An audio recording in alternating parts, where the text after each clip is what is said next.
शेतकऱ्याचे 4 मित्र. एक शेतकरी आपल्या शेतात कामाला निघाला. त्याच्यासोबत होते बैल, गाढव आणि घोडा. सगळे खूप आनंदात चालले होते. शेतकरी म्हणाला, बैल शेती नांगरेल, घोडा माल नेईल आणि गाढव पाण्याची भांडी आणेल. गाढव थोडं कुरकुरलं, अरे बापरे, एवढं काम माझं का? बैल शांतपणे नांगरायला लागला. घोडा वेगात माल नेऊ लागला. गाढव मात्र थोडं हट्ट करत होतं. मी थकलो असं म्हणत बसलंच. सगळे दमले, पण बैल आणि घोडा काही तक्रार करत नव्हते. गाढव मात्र सावलीत बसून म्हणालं, मला काही फरक पडत नाही. अचानक आभाळ भरलं. शेतात पाऊस कोसळला. बैल आणि घोडा काम पूर्ण करून थांबले, पण गाढवाचं पाणी न आणल्यानं सगळ्यांचं जेवण थांबलं. शेतकरी म्हणाला, गाढवा, काम टाळणारा नेहमी शेवटी अडचणीत येतो.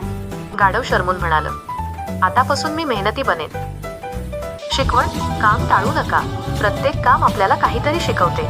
जर गोष्ट आवडली असेल तर लाईक करा, शेअर करा आणि सबस्क्राईब करा.